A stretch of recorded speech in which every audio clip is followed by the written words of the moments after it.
जुनून जुनून जुनून।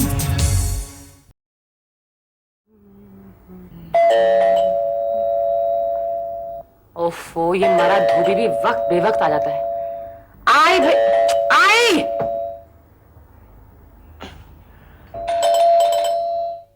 अरे बाबा आई। ओफो आई, क्या मुसीबत है। मैंने तुमसे कि तुम आज इस वक्त घर पे क्या हुआ? वहां कुछ खास काम ही नहीं था। ये कमबख्त मैनेजर बहुत निकम्मा हो गया है। अभी तक इंडेंट की फाइल पुलिस स्टेशन से लेके नहीं आया। मैं कुछ भी कैलकुलेट नहीं कर पाया। अब डांट के आ रहा हूं उसे। चलो अच्छा हुआ, इसी बहाने काम तो जल्दी हो जाएगा। तुम बैठो, मैं चाय बना कर लाती। नहीं, चाय की इच्छा नहीं है। ये विशाल कहाँ है? अपने फ्रेंड वाहिद के घर गया। उस एसपी वजाहत के यहाँ? तुम क्यों उसे उस पुलिस वाले के यहाँ भेजती हो? अरे वाहिद विशाल का सबसे अच्छा दोस्त है, और क्यों ना भेजूं? वाहिद के मम्मी डैडी विशाल को बहुत पसंद करते हैं। लेकिन वो पुलिस सुपरिंटेंडेंट है। तुम पहेलियां मत बुझाओ, साफ साफ कहो क्या कहना चाहते हो। अब मालूम नहीं वो वहां घर की कौन कौन सी बातें करेगा। तो हमने कौन सा किसी का खून किया है कि वो लोग विशाल से इस तरह की बातें पूछेंगे? अब तुमसे कौन बहस करे। अच्छा सुनो, काफी वक्त हो गया है, वाहिद के घर से विशाल को तो ले आओ। नहीं, वो जैसे गया है वैसे ही आ जाएगा।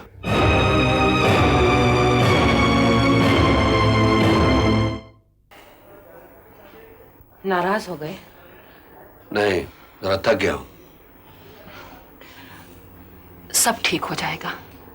ज्यादा से ज्यादा क्या होगा, हमें सारे फ्लैट्स कॉस्ट प्राइस पर बेचने पड़ेंगे। तो क्या हुआ, बेच देंगे। उनसे तो बैंक लोन उतारने होंगे। लेकिन हमारा कारोबार तो बंद नहीं हो जाएगा ना? नहीं, कारोबार बंद नहीं होगा। हम फिर उभरेंगे। देखो ना, तुम्हारे उस आदित्य धनराज की बीवी का खून हो गया है, लेकिन उसके कारखाने तो बंद नहीं हुए ना। पता नहीं क्यों उसके साथ हमदर्दी होने लगी है। हाँ हाँ, उसके साथ तो हमदर्दी होनी चाहिए। वो हमें खाक में जो मिला रहा है, जाओ उसके घर जाकर उसे हमदर्दी जताओ। इस बात का तो ख्याल करो कि क्या बात करनी चाहिए और क्या नहीं। रेखा, उसने हमें खाक में मिलाने की कोशिश की है, इसलिए उसके साथ किसी भी तरह की हमदर्दी जताना मेरी नजर में गुनाह है। अच्छा, हमदर्दी नहीं जता, बस।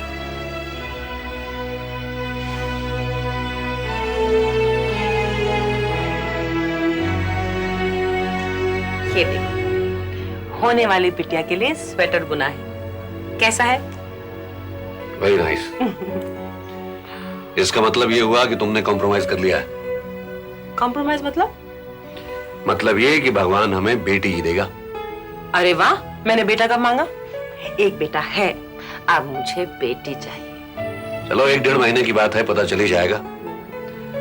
वैसे मुझे पूरा यकीन है कि हम दोनों ही जीत जाएंगे। I love you. अरे ये कौन आ गया?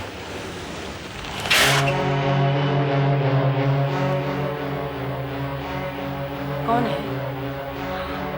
आदित्य।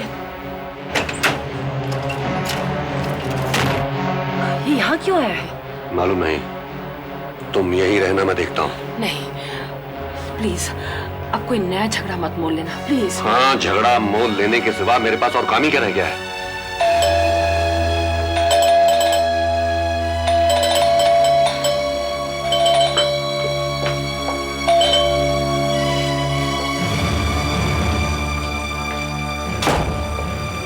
मेरी इजाजत के बगैर तूने मेरे घर में घुसने की जुर्रत कैसे की?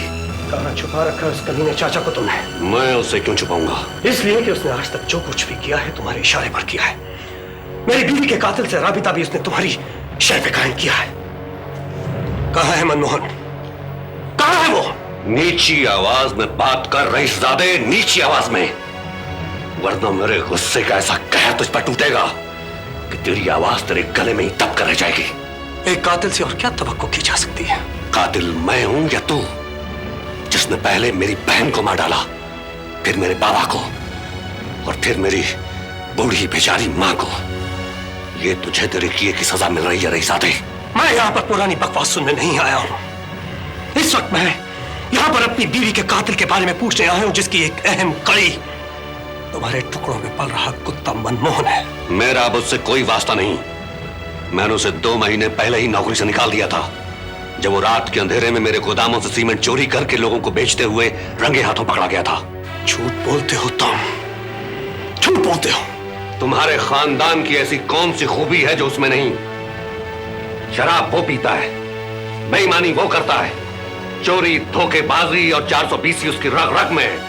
वाह, क्या नमूने पैदा किए हैं धनराज खानदान ने। अब आगे एक लफ्ज भी मुंह से निकाला तो तुम्हें जिंदा नहीं छोड़ूंगा। ये मेरे खानदान की शराफत थी कि तुम पर बचते रहे हो, वरना क्या कर लेते तुम? उसका थोड़ा सा नमूना तो तुम देख चुके हो सुमेर। अभी तुम अपनी टूटी कमर को सीधा करने की कोशिश करो, बाद में तुम्हें पता चलेगा कि एक पहाड़ से टक्कर लेने का अंजाम क्या होता है। निकल जाओ यहां से। मैं कहता हूं निकल जाओ मेरे घर से। I say get out!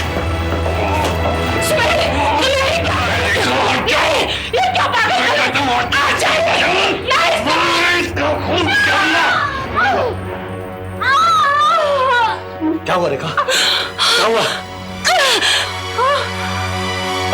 रेखा? क्या हुआ रेखा? डॉक्टर,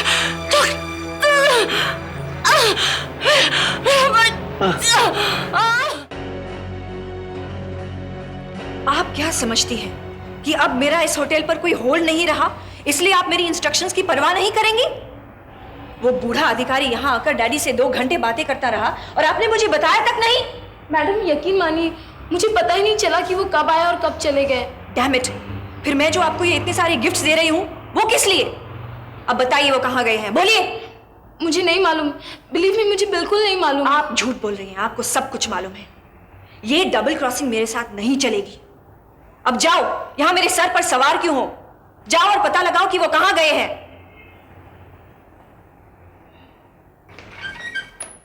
मैडम बहुत गुस्से में है, आपको अंदाजा नहीं वो क्या आग उगल रही है। तुम जाओ, मैं देख लूंगा।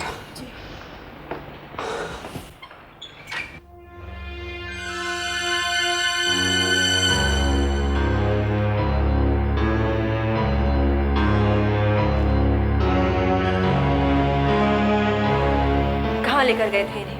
कहीं नहीं बेटी, साहब बहुत दिनों से बाहर नहीं निकले थे।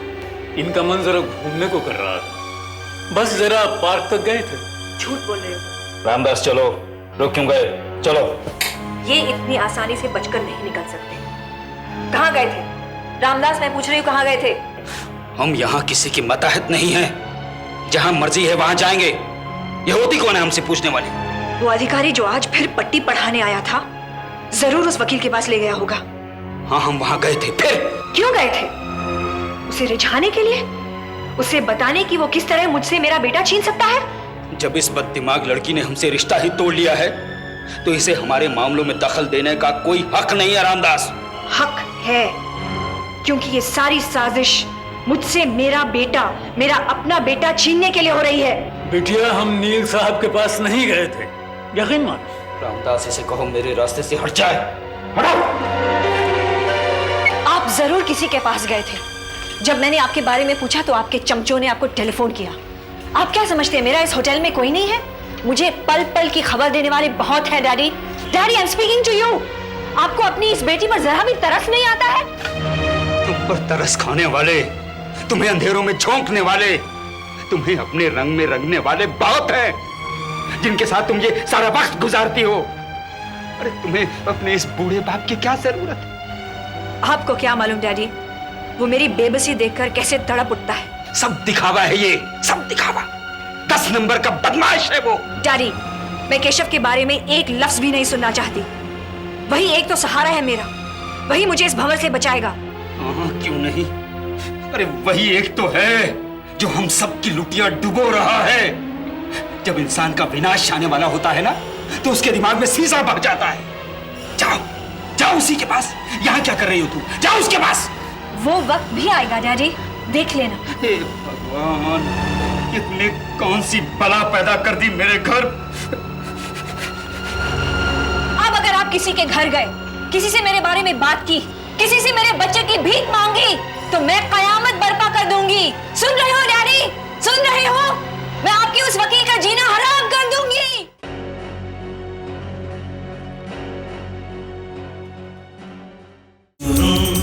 जुनून जुनून जुनून